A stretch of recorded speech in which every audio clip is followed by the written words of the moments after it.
Hello everyone and welcome to the University of Massachusetts Lowell. Pleasure to see everyone here today. We are celebrating the 100th anniversary of the Parker Lecture Series, and I want to recognize a few folks.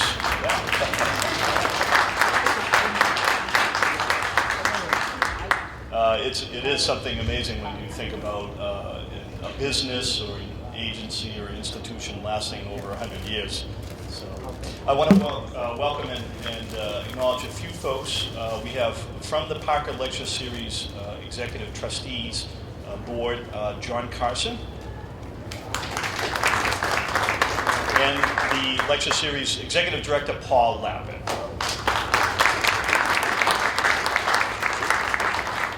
We're very happy today to welcome Dan Rea here, although everybody loves WCAP, our local AM radio, where everybody gets it. We do all love WBZ, and especially Dan Rea and his program Nightside, which you can hear on BZ every evening from 8 to 12, is it? Okay, good.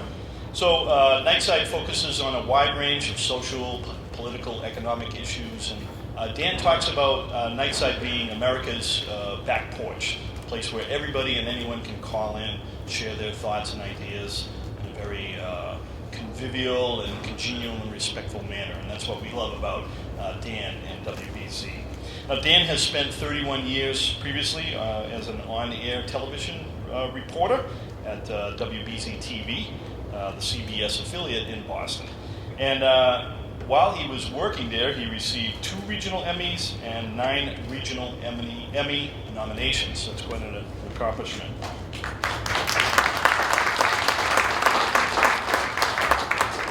Dan, over the years, has interviewed 9 of the living presidents since Gerald Ford. And he's also the recipient of many distinguished awards, including the first annual Excellence in Journalism Award from the Massachusetts Bar Association, the Silver Shingle Award for Public Service from Boston University School of Law.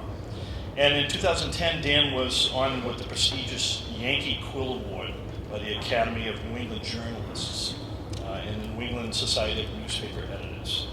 Dan is a native Bostonian. He's a graduate of Boston Latin, Boston State College, our sister campus now, UMass Boston, and the Boston University School of Law. In addition to Dan's Juris Doctorate from Boston University, he recently received honorary degrees from the University of Boston, the University of Massachusetts Boston, and the Massachusetts School of Law. So Dan has been an active member of the Massachusetts Bar since 1974. He's admitted to practice in the Commonwealth and in the Federal District Court, as well as before the United States Supreme Court. So let's give a warm Lowell welcome to Dan Rea.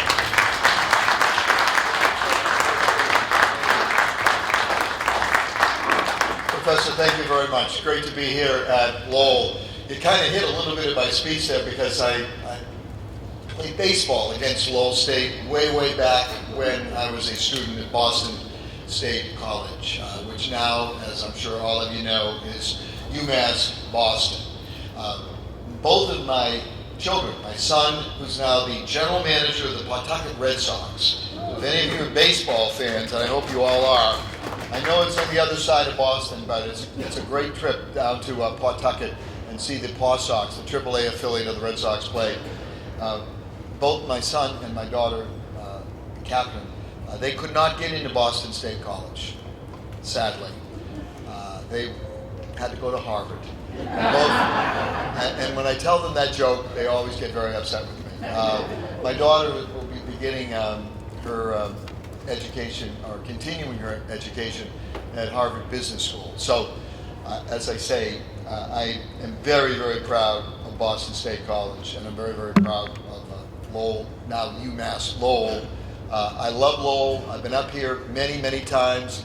I think I've thrown the first pitch out at 4 or 5 Lowell Spinners games, broadcast from Lowell many times. Got a great friend who's the editor of the Lowell Sun, Jim Campanini. I'm sure that you guys, most of you know Jim Campanini, and just a wonderful city. I can remember coming up here while I was a television reporter, covering Paul Tsongas when he was in Congress and later in the U.S. Senate, and also Jim Shannon. So I know Lowell pretty well, and I'm honored to have been invited to address all of you today. And I know some of you listen to the program Monday through Friday from 8 to midnight, so I appreciate that very much as well. And some of you actually have introduced yourselves to me, so if there's anyone who I haven't personally met, please be sure to come up and say hello when this event is over.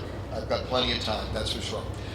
As I said, I started in Boston, at Boston Latin School, and went to Boston State College. Played sports there, played a little bit of freshman hockey, and played varsity baseball. And my interest in politics, which really I guess became the purpose of my life, was really sparked at Boston State College. It was a heady time, and I see a few other folks in the audience with some gray hair, so we all remember the late 60s, early 70s. And I became quite interested in politics. And when I was in law school, it's funny how the road of your life leads you. When I was in law school, I had a friend of mine who I really had lost contact with, who was a fellow law student, and he told me that there's a radio station on the BU campus called WBUR that at that time needed some people to fill some hours. So I got my first radio show, for which I was paid nothing, working an hour a week. We called it Radio Free Boston.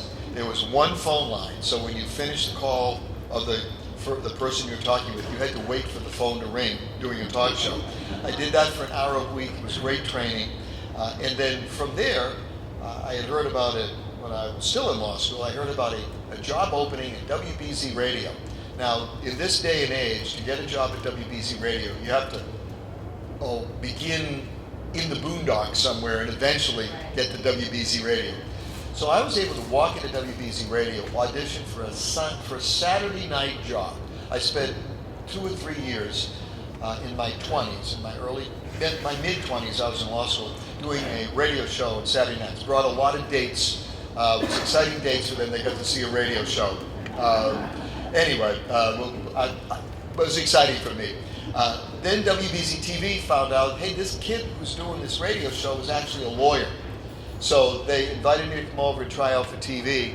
And after having done radio, which is really hard work, I realized TV was really easy and it paid more money. So they brought me over as a legal editor to TV, and I spent 31 years, less 5 days, at WBZ TV. But who's counting?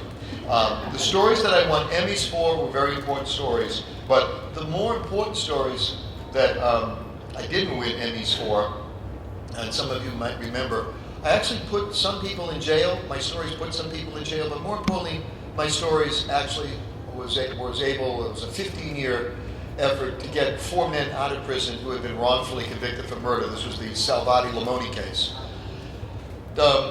It was an interesting case because it was really the first time that I, as a reporter, was taking on law enforcement, taking on the FBI, which was very corrupt in Boston at the time.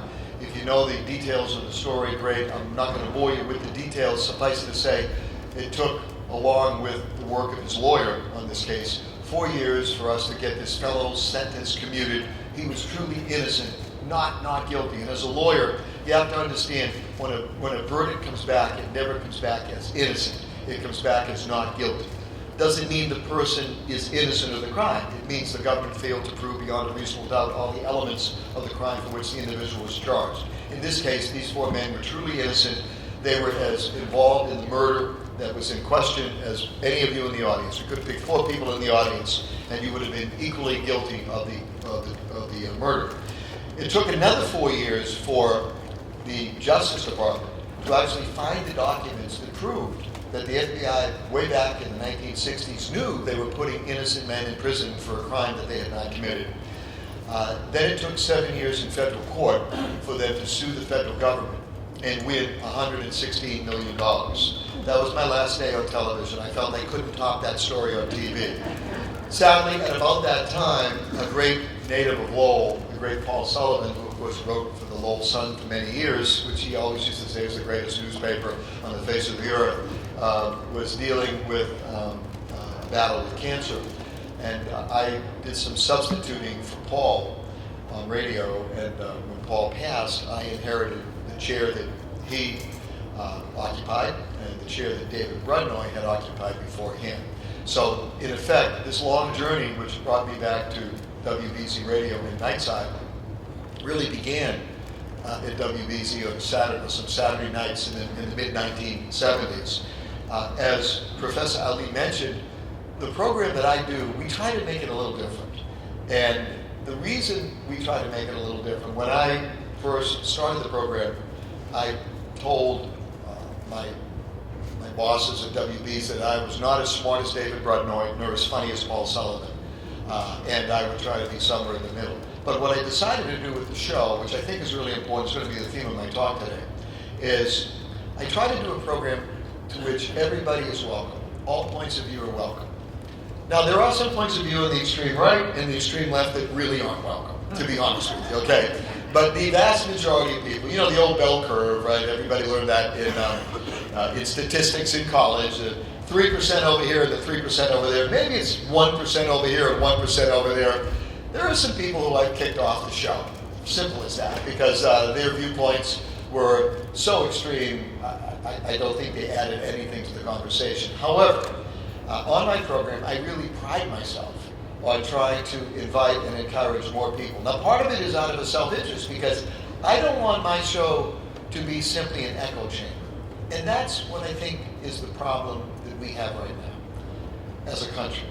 We've just come through the most divisive political presidential election in our history. And I don't care if you loved Hillary Clinton, if you hated Hillary Clinton, if you loved Donald Trump, you hated Donald Trump. I can remember at my family's, we had an extended family Thanksgiving table, nobody could talk. This was in November after the race. No one could talk politics. That was the rule at the table. And I thought to myself at the time, well, that's good, because I don't want to end up in fights with my kids over who won, who lost, why they won, why they lost. But I thought to myself, how sad. How sad that you cannot have civil conversations with people with whom you disagree, whatever the issue is. We can argue about sports teams, Red Sox, Yankees, and it can become passionate. There have also been situations where fans in different other parts of the world have engaged in what they call hooliganism. And the point is that this country, and this school, and this university, I hope and I suspect, has a wide variety of viewpoints within their faculty and within their student body. And all viewpoints should be considered. And if you do not periodically check your own viewpoints and to see how your viewpoints are holding up, again, irrespective of whether you're a conservative or a liberal, whatever, you're doing yourself a disservice. And I find these days the amount of intolerance that we have in our society, that if you disagree with me, my daughter would sometimes do, talk to the hand, I don't want to hear it. And I used to ask her about her boyfriends. Talk to the hand, I don't want to hear it. I get that. But if I want to talk to you about politics, don't give me talk to the hand, I don't want to hear it. Because it's a conversation that we should have, and then a conversation that should leave the dinner table. And that's what we try to do on Nightside. So on the show Nightside, I have had a wide variety of guests. If I tried to name all of the guests, we've done about 2,400 shows in nearly 10 years. I couldn't name the guest. But they have run the gamut from professional athletes, Johnny Bench, Darryl Strawberry. One of the greatest guests I ever had was a fellow named Jim Abbott. If there's any baseball fans in the room, Jim Abbott was a guy who was a pitcher of the American League. He was a left-handed pitcher, and he had a bad right arm.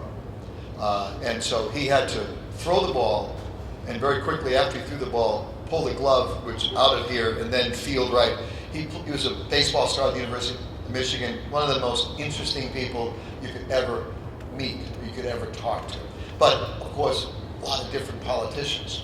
At the same time, one of the great things about being a talk show host, and particularly at WBZ, we are heard in 38 states around the country. So I do call it North America's back porch. And I love if I could get someone from Florida to comment on something that someone from Ontario said, who was responding previously to what a caller from Chicago had said. And it's just really, it's a wonderful experience, and all you do is you just think of it as someone's backyard.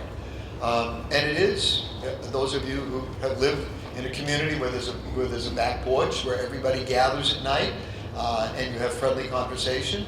And if you can have friendly conversation about the Red Sox and Yankees, I think you should be able to have friendly conversation about Donald Trump and Hillary Clinton or anyone else who's running, in my opinion.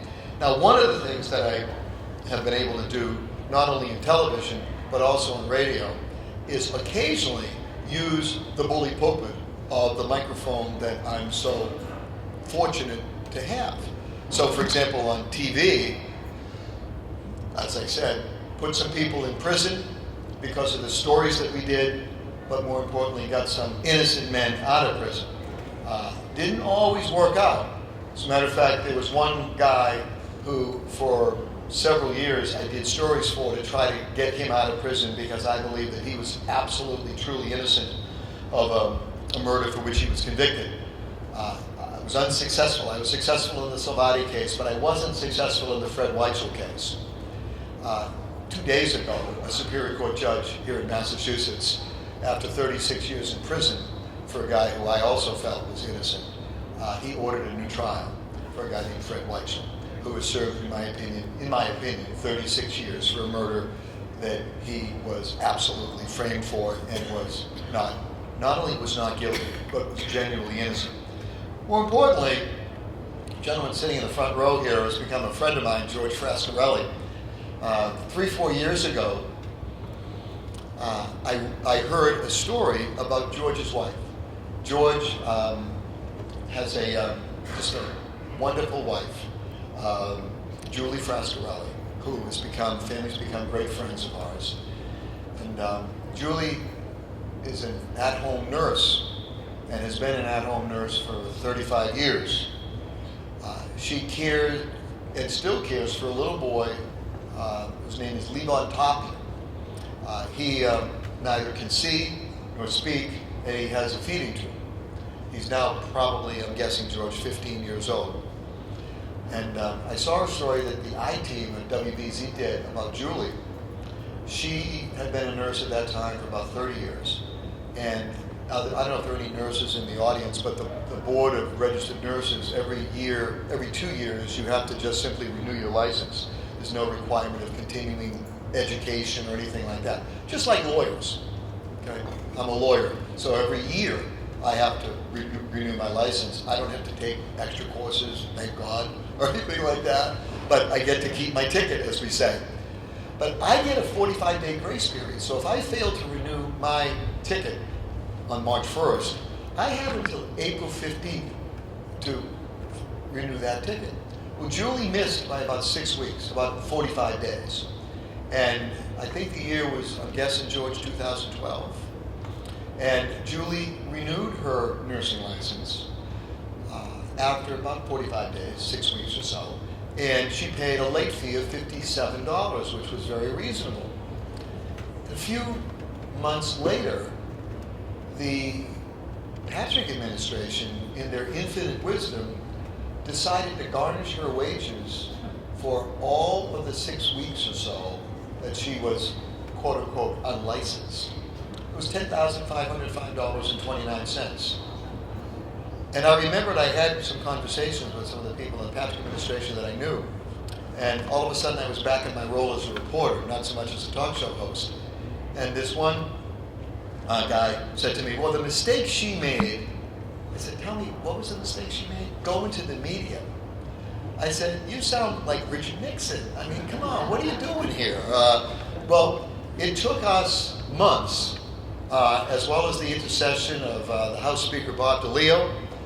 He and I were baseball teammates in high school, as well as the work of a volunteer lawyer, as well as a law firm in Boston, and finally, begrudgingly, her money, $10,505.29, was returned with the coldest transmittal letter, essentially saying, here's your check. And what was great about it was I got to know the Frascarellis, okay? But what was really great about it was I was able to, like a dog on a bone, jump on the story and turn what was clearly a stupid mistake by someone in the bureaucracy of the Patrick administration and turn it around. I was very disappointed that Governor Patrick did not step forward himself and do the right thing. There's a lot of reach out to officials in the administration. They knew about it. But again, part of the problem is sometimes when a mistake is made by government, it's very difficult to get them, or any big institution, it's very difficult to get them to admit, hey, guess what? We screwed up. We're only human, and we're going to fix it. And in that case, you can compare that to again, I mentioned Nixon, to Watergate. I mean, it's always the cover-up worse than the crime. And certainly in the pedophile case with the Boston Archdiocese and also other archdioceses around the country and around the world, it's always the cover-up. The point that I want to come back to, that I went off there a little bit just to try to give you a sense of who I am and what I do, is I'm a huge proponent, and I think that we have benefit in this country from diversity. Basically opening doors for people of different backgrounds, different genders, different sexual interests, all the obviously racial issues in the 1960s. We've seen all of that. But the one area that I want to see more diversity in now is intellectual diversity amongst college faculty. Now, I have not done a survey here at UMass Lowell. However, I'm seeing more and more stories around the country. And some of you might remember these stories, some of you might not. There's one that popped up yesterday. Some professor at Fresno State University or State College, I'm not sure which, in California, basically said Trump should hang and Republicans should die. And that really doesn't contribute, I think, positively to the conversational exchange that at least I would like to have on Nightside. And it doesn't matter who you're talking about. Change the name of the individual and change the name of the party. We saw the case out in Missouri of the journalism professor who grew up in Massachusetts, who basically wanted to prevent a student from covering a demonstration. And I think her name was Marcia Click, if I recall.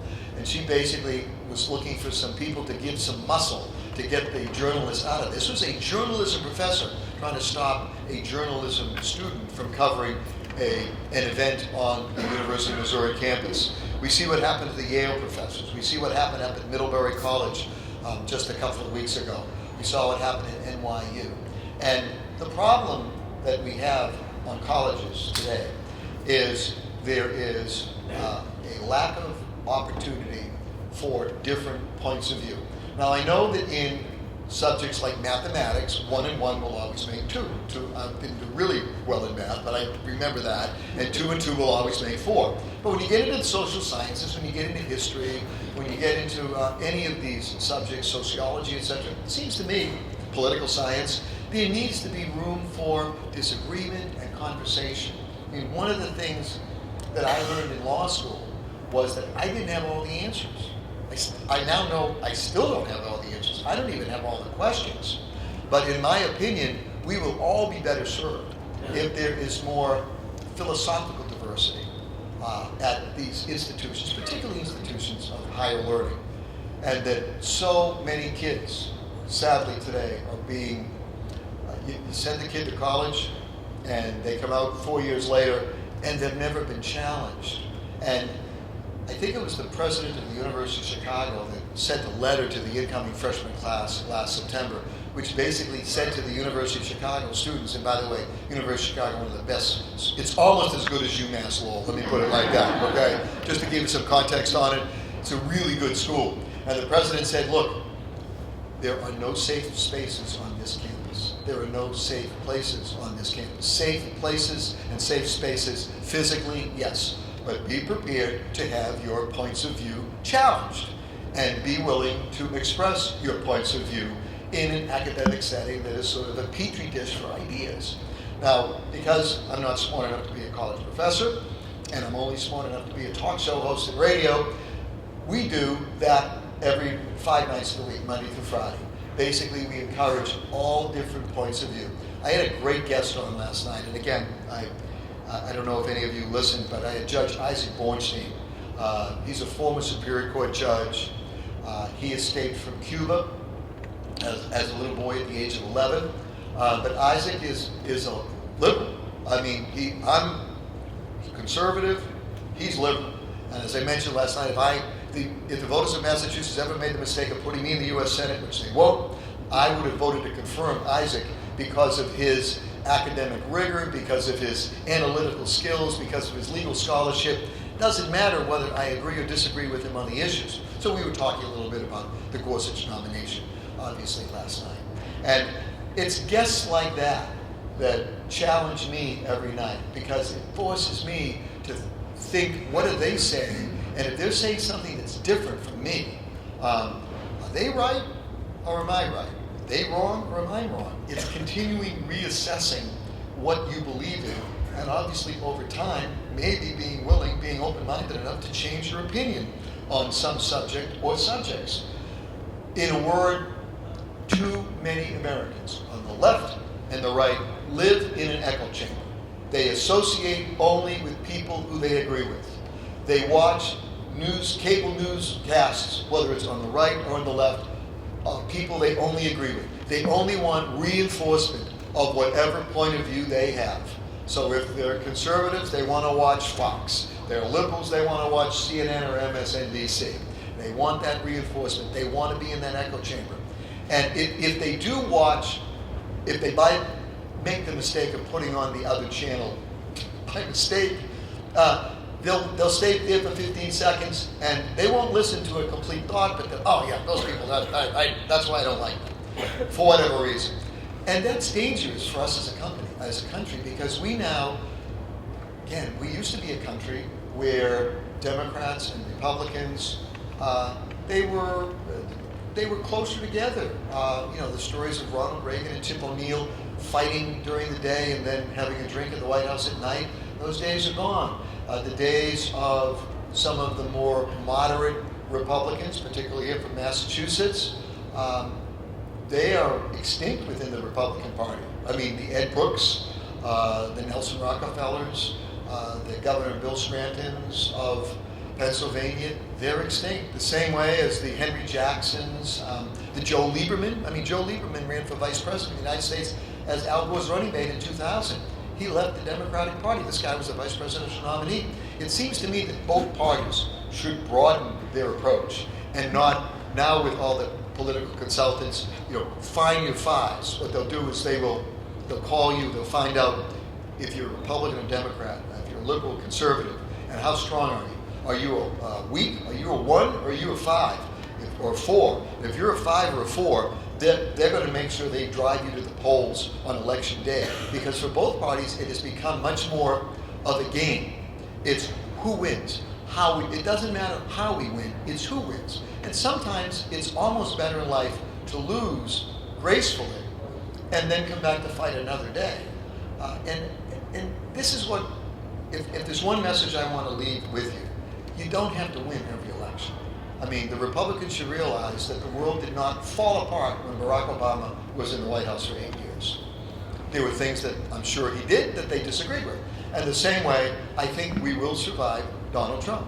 There will be some rough periods with Donald Trump, no doubt, but I think we will survive, and 4 years from now we'll have another election, or 3.5 years from now have another election, and if Donald Trump hasn't done a good job, throw him out. But again, try to broaden whatever your intake is, your philosophical intake. Just as if you eat hamburgers and hot dogs every day, it's not a good diet if you only eat the same thing every day. I don't think it's a good philosophical, intellectual diet if you only listen to things that you agree with. And I would hope that this great school takes that into consideration.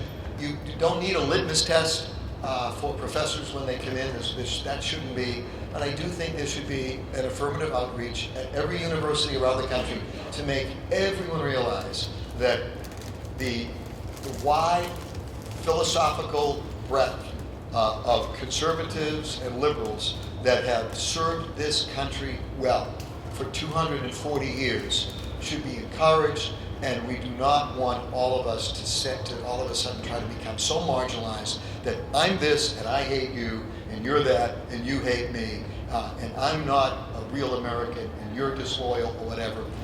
There are people around the world who want to kill each and every one of us. whether we're men, women, Republicans, Democrats, conservatives, liberals, whether we're gay, whether we're straight, whether we're white, whether we're Asian, whether we're black. They want to kill each and every one of us because they do not agree with the way we live our lifestyle.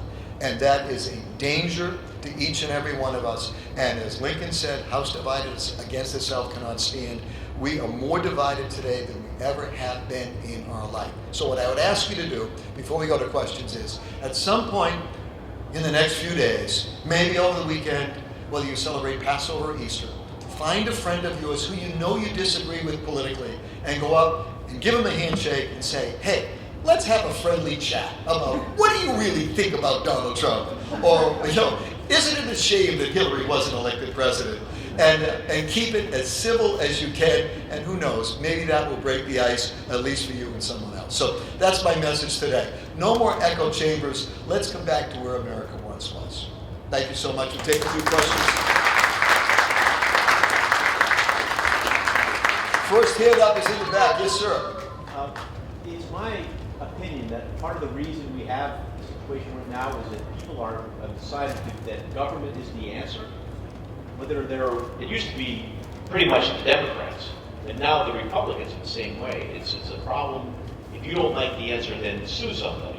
Or, we've stopped trying to come to a consensus, and more, because the government is so involved in our lives in so many different kinds of ways, it's really not illogical that people are doing that. Okay, I'm trying to understand where you're going with this. So I may want to ask him to follow up on it. So you're saying because the government is involved in our lives, everybody now wants to sue? Is that what I heard you say? Well, no. It's because the government, if you want to make a change, if you don't like the way the river is too dirty, or, my son can't get a job, your first reaction in the old days used to be, well, how do I, as an individual, solve his problems? Now it seems to me it's, now that I can call my congressman, or I'll sue that guy, or I'll claim discrimination. So the government has become a mechanism for solving a lot of problems that we used to think of as our own responsibility. And because I think that's very ubiquitous now in our society, that's why I think people have gotten so entrenched in their views that government is much more important than it used to be. So so when their guy loses, they've kind of lost their way up. I hadn't thought of that before.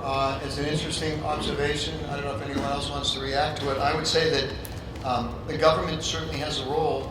Without the government, the Civil Rights Act of 1965 never would have passed, and we would have states where Jim Crow laws would still exist today, theoretically. So I do think the government has a role, but I also agree with you in the sense that the government is not the entire answer. I think that Reagan said it well when he talked about knock, knock, knock, I'm here from the government and I'm here to help you. I suspect you probably would identify with that. So I don't know, that's an interesting, I got to think more about that. Other comments or questions? Yes, sir. Thank you, Professor, for doing that way. Not only I, but everyone else can hear the question.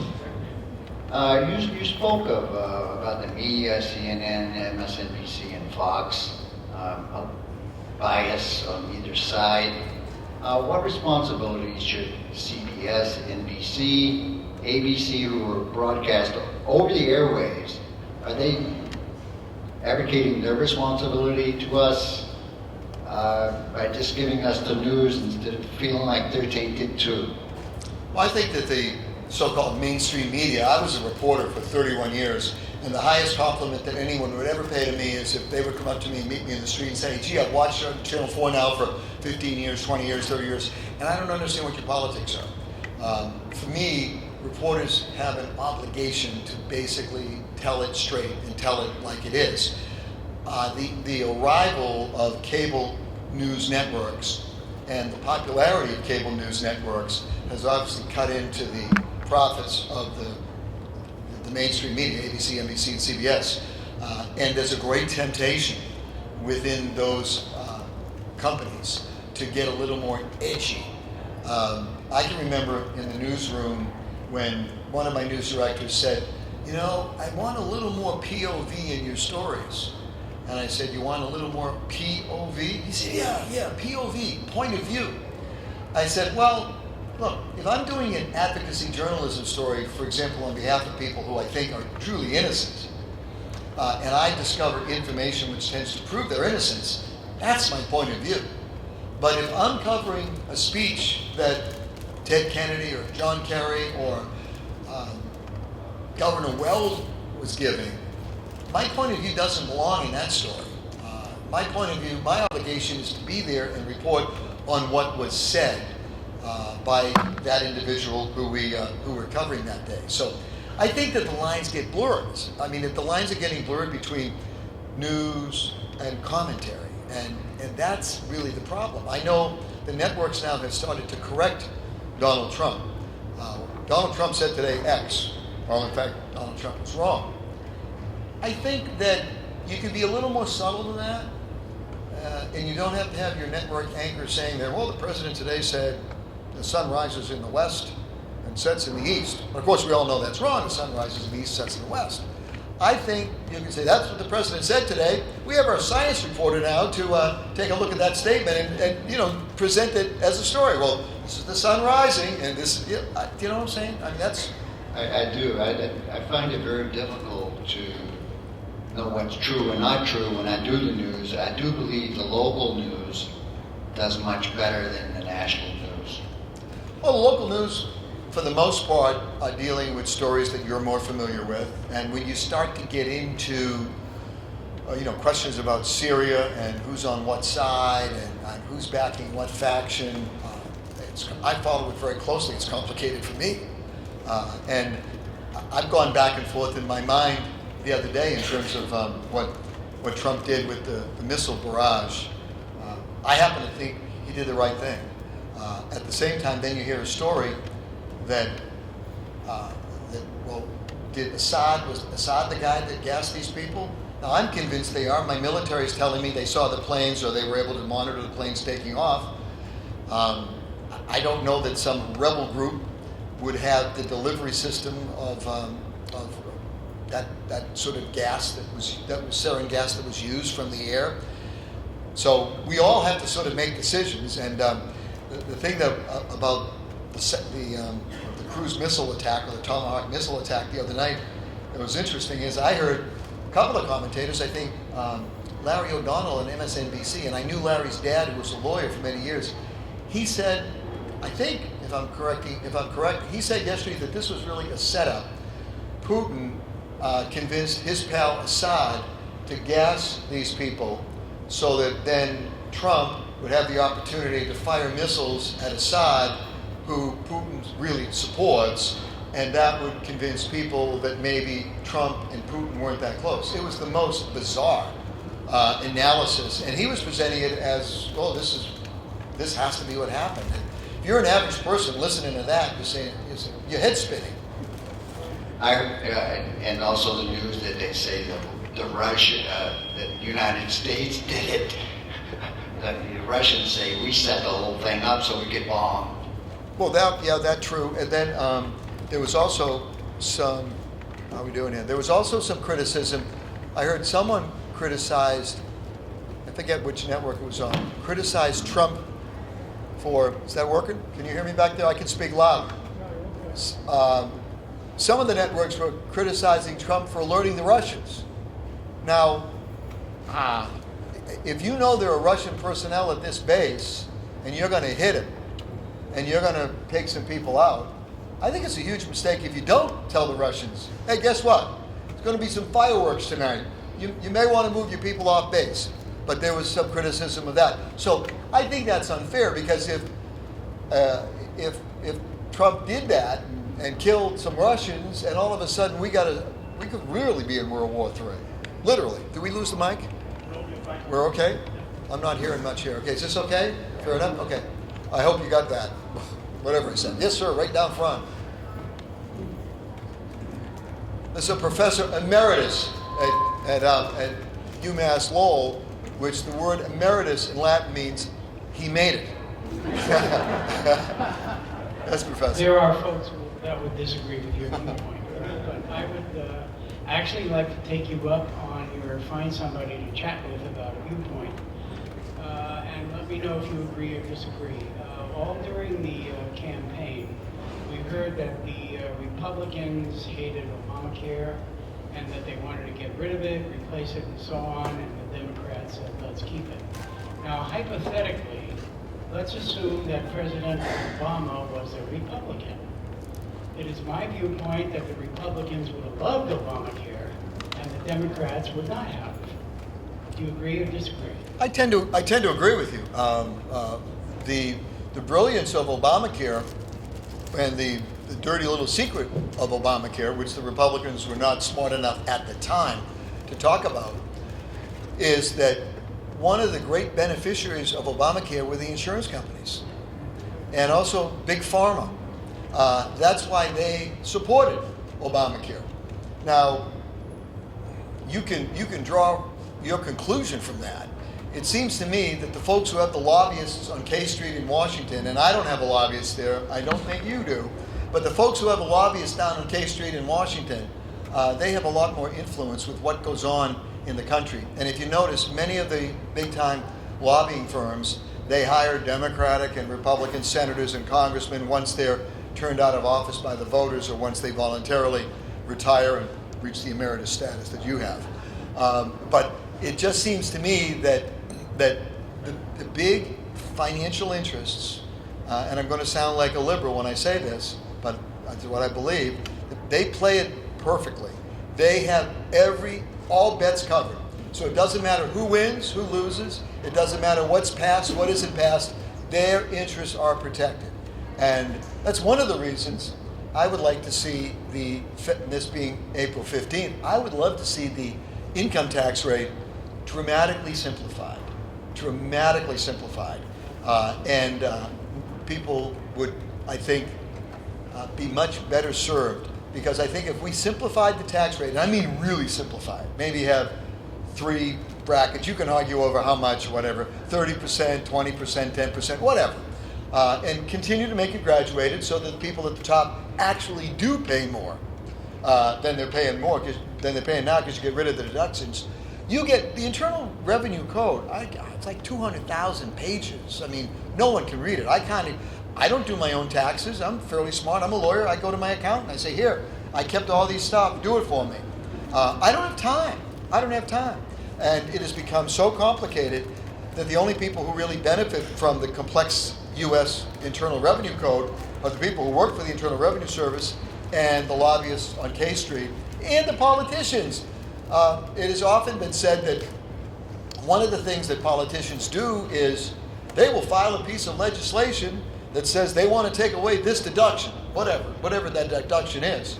Well, all the people on K Street who have an interest in maintaining that deduction, they're immediately on the phone to that member of Congress or the Senate or the House and making contributions to that guy. So it's a way to raise money, and then the bill never hits the floor. It's a ball game, and it's a ball game, in my opinion, from having watched it for a long time, that Democrats and Republicans are playing.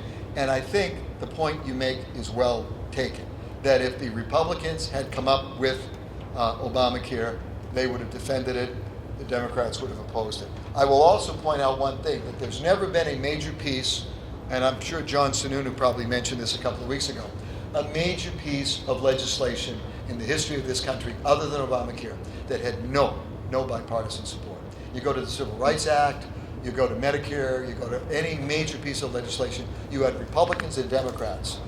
Perhaps not everyone, they weren't unanimous, but you at least had a consensus amongst both parties move forward.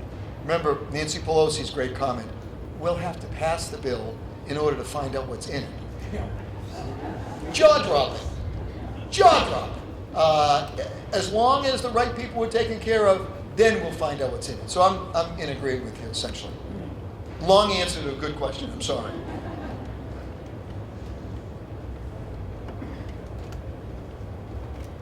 Ladies, don't let the men dominate. I say that here on Nightside every night.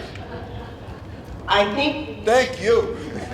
I think when you talked about your show being the back porch of North America, I think one of the finest moments that you had on one of your shows is when you talked to Jim from the Swamp. Yes.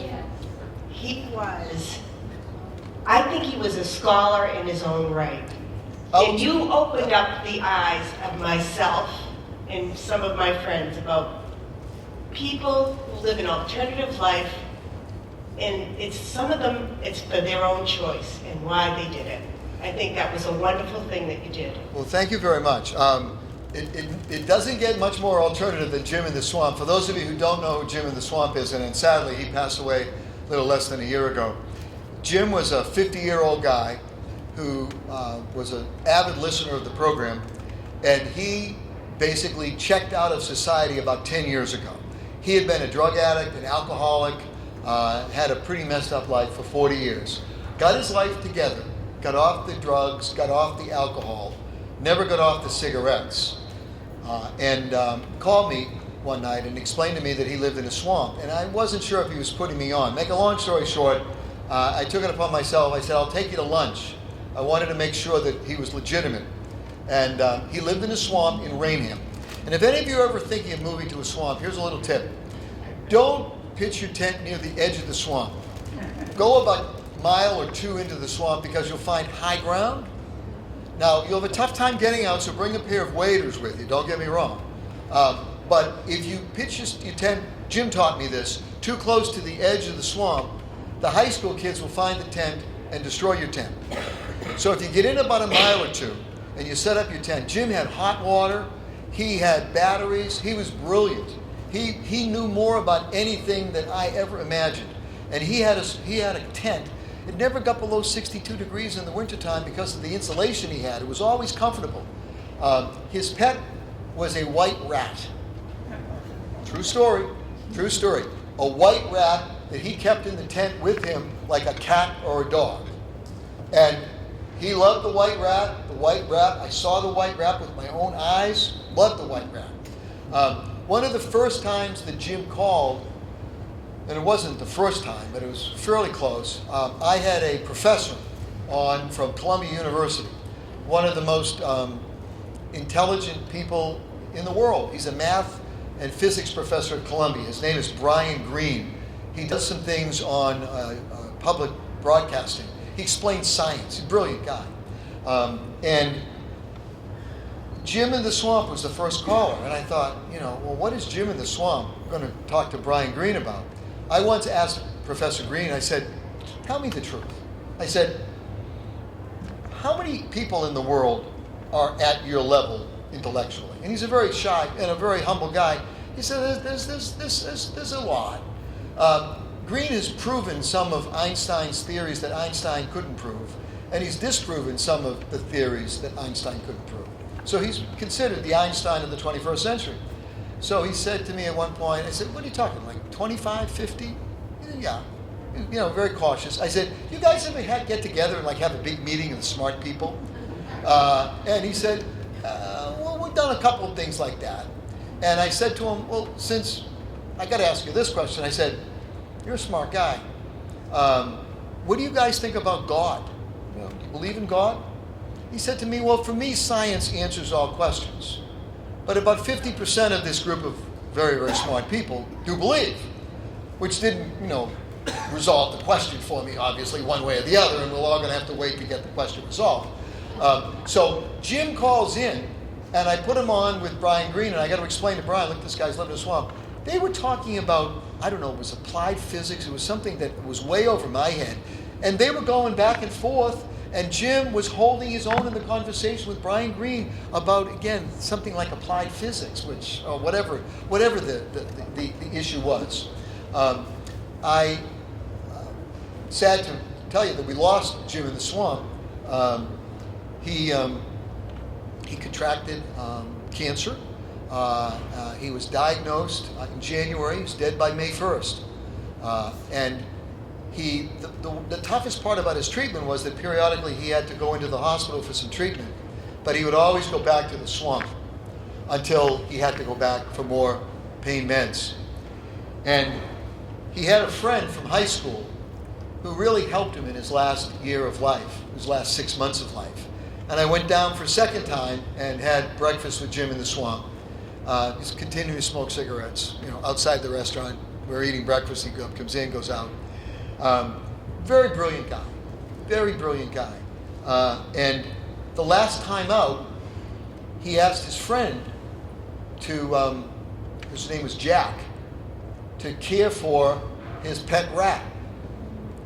So Jack was at the hospital on May 1st, when Jim finally expired. So Jack tells me the story later that he goes home to his house. And he said, I felt like I had to tell the pet rat that Jim had died. So, it's a true story. So the rat's in a cage, and he says, I explained to the rat, as best I could, that his master wasn't coming home. He said about 5 minutes later, he said, I heard this big commotion inside the cage. The rat was running around wildly, flopped over and died. True story. True story. Now, I don't know what that says. I think back to my question about Brian Greene. Do you believe in God? I don't know. I know Jim didn't. Maybe the pet rat did. I don't know. But thank you, Lila. Yeah, Jim, I've got to know a lot of very interesting people. And there are more people, by the way, here in Massachusetts who live that sort of alternative lifestyle than you would imagine. I have people who live in their cars who call me. And these are people who are long-term living an alternative lifestyle. Thanks, Lila. Yes. Since he runs the show, he gets the question. Oh, you're getting a question. Oh, you're first, ladies before gentlemen. And I have listened to your show off and on, and I have tried to call in, but I can never get through the line. So Keep trying, please. Please. We want women's voices on the show. well, I usually get home and then I'm out of my car. Well, so- I'll buy you a radio for the home, okay? It's a wonderful thing. You put it right there on the counter, you plug it in, and there's a dial, and I'll glue the dial into 10:30. Oh, okay, that'd be great. Sure. Sure. Well, picking up on the point you were making earlier about the lack of bipartisanship in Washington, and just thinking over the past several years, and seeing recently an article in the Washington Times or the Washington Post about Mitch McConnell has broken America, because from the day Obama was elected, he made the public statement, well, now our task is to make sure he's only a one-term president. And, the perpetuation of the questions of the birth certificate and so on and so on and so on. And on the flip side, of course, Nancy Pelosi doing an analogous set of things to, only Democrats can vote Democratic. And so I can understand that at the public news consumption level, we've migrated to listening to only the people that reinforce our beliefs. But Washington, I would expect a higher standard or expect a little bit more. Do you believe in the Easter Bunny, too? As a matter of fact, yes. I just don't, whether you want I to think, comment well, anymore I'll tell you what I about think. that. I think that, first of all, that Mitch McConnell and Nancy Pelosi are bookends for term limits for members of Congress, period. And I don't care if you like either one of them. I mean, I look at McConnell and I think to myself, my God, who the hell is electing that guy? Pelosi, I understand, she's from San Francisco. I get that, okay?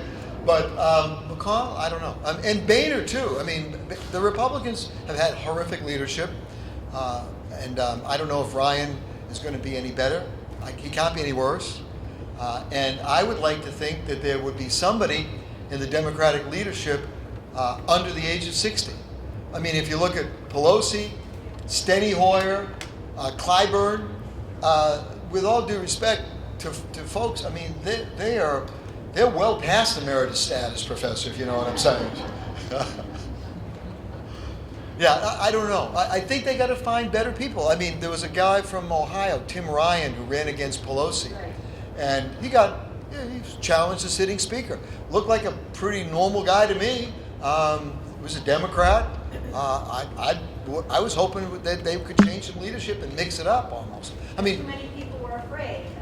oh yeah, because then they're going to lose their office space and all that. But it's like in sports. If Bill Belichick hadn't been winning Super Bowls here, at some point Kraft would have fired him. I mean, the Bruins fired Claude Julien. He won the Stanley Cup, but there come a point in time, you got to change it up, folks. They do it in professional sports, they should do it more in politics. I guess just to follow up with her point, I'm curious of your thoughts on this, Dan. It seems to me that one of the problems in Washington is because of gerrymandering, that districts are either solid red or they're solid blue. And so the people that get sent to Washington represent that point of view. And if we didn't have the gerrymandering, perhaps we'd have people that are more middle of the road. How do you feel about that? How do you get rid of gerrymandering? That's the problem. That's the problem. I mean, you have congressional districts that in some states are. You go to Wyoming, there's only one congressional. There's 2 Senate and 1 congressional district, so that's easy there. But then you get to big cities and Massachusetts. They can go from Brookline all the way down to the South Shore. I have no idea Nikki Saunders' district. I mean, it seems to me that districts are determined by census and by the state legislatures. So I don't know what you can do with that problem. You've identified the problem, but I don't think there's a solution to the problem. But do you agree that perhaps at the heart of the problem of why Representative, she was asking why don't we have adults in Washington? Perhaps. Oh, I do, sure. Yeah, there's. Yeah. Well, if we're electing them. Yeah, I mean, if you could gerrymander districts so that they would be more competitive, it's kind of you're not opposed to gerrymandering. You're opposed to the way gerrymandering is currently practiced. If you could fix some districts which would be more competitive, then if you're a congressman of that district, you got to listen to folks on the other side. But if you come from a district where you know that you're going to be, look, who was the congressman from the oldest serving congressman up to the last election? It was Dingell from Michigan. Anyone want to guess what year John Dingell was first elected to Congress? Who wants to guess? Anyone take a guess? What? 62. Excellent guess. You're 8 years off. 1954. Guy was elected to Congress, and just his wife now is in that seat. By the way, his wife is in the seat. It's a district in Michigan. They're a long time. I mean, you could have. Of course, they're never going to term limit themselves, but you could have term limits. You could say, okay, we'll give you 6 years in the House and 3 years in the Senate, and it's up or out. I mean, that works for the military. You're a major for so long and you don't make colonel. See you later. But they're in control. I mean, they're in control. And what happens, and I know a lot of people, this is an old story. You know, I hate Congress, but boy, I love my congressman. I mean, I go down to the donut shop and there he is, old Charlie. Hey, how you doing there? How you doing? Everything good? Good. Hey, how are you? So they vote for Charlie, but they hate Congress. Yes, sure. I see one hand right back there.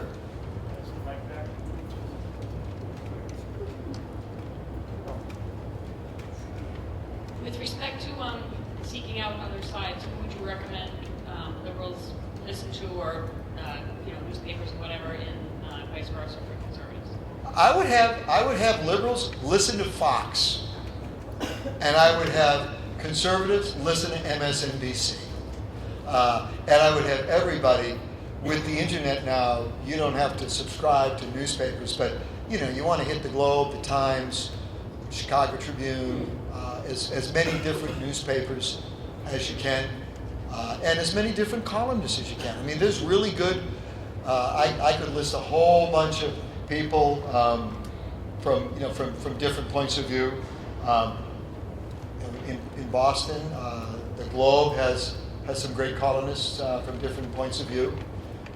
Just again, try to get that balanced diet, I think, and challenge your thoughts. I mean, I don't know if there's any pure liberals in the audience, but as a homework assignment, go tonight and listen to a half an hour, just a half an hour of Fox. And if you're a conservative, pick a half an hour of MSNBC and just sit there and listen.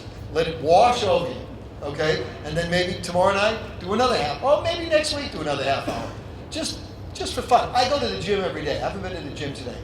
I'm the only guy in the gym who says, give me CNN, Fox, and MSNBC. And they'll say, well, you can't have three TVs. I say, okay, give me CNN and Fox. Or give me whatever. Give us MSNBC, Fox. It's fun. It makes you think, which is all I want people to do who listen to Nightside. I want to think. I don't want to get stale. When I get stale, I gotta become emeritus. But you weren't stale. You weren't stale. You can still do it today. I know that. Okay. Only teasing. Oh, this lady has a question. Sure. One more question.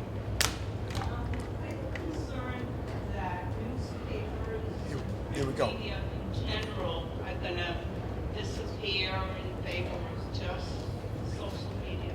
Yeah, I'm concerned about that. I subscribe to the Globe and the Herald, and I get to read newspapers on the internet.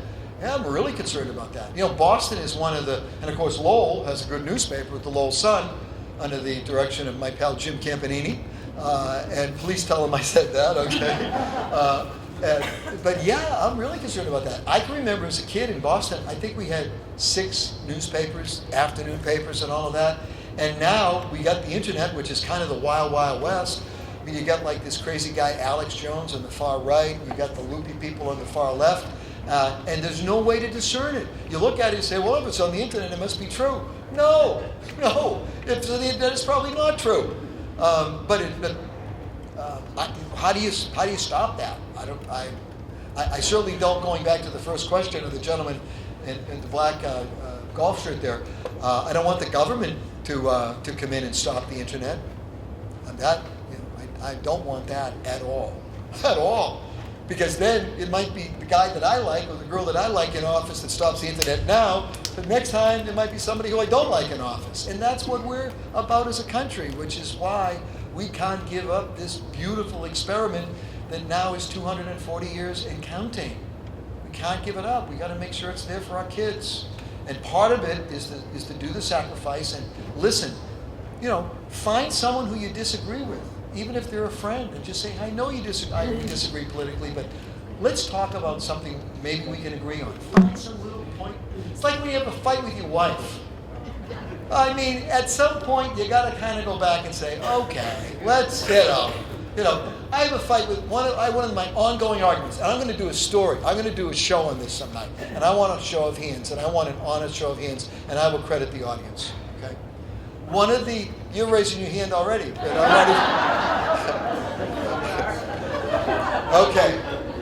This is my question. Okay, it's the great toilet paper debate. Does it go over or under? How many of you disagree with your spouse over or under? No, I get that, as long as it's there. Right. No, but you're right. My wife wants it under. I'm an over guy. Okay?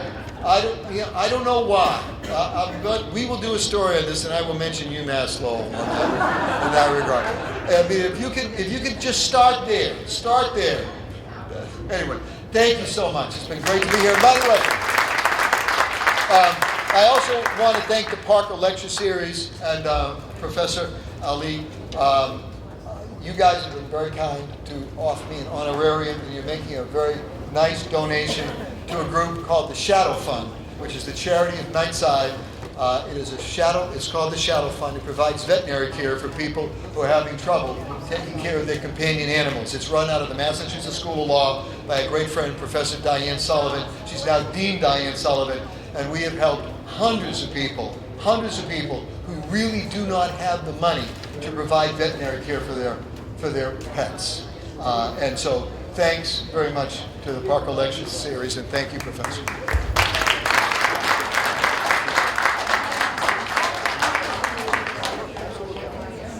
Thank you again for coming here to the University of Massachusetts Lowell, and Dan will be sticking around for a few more minutes if anybody has any other questions.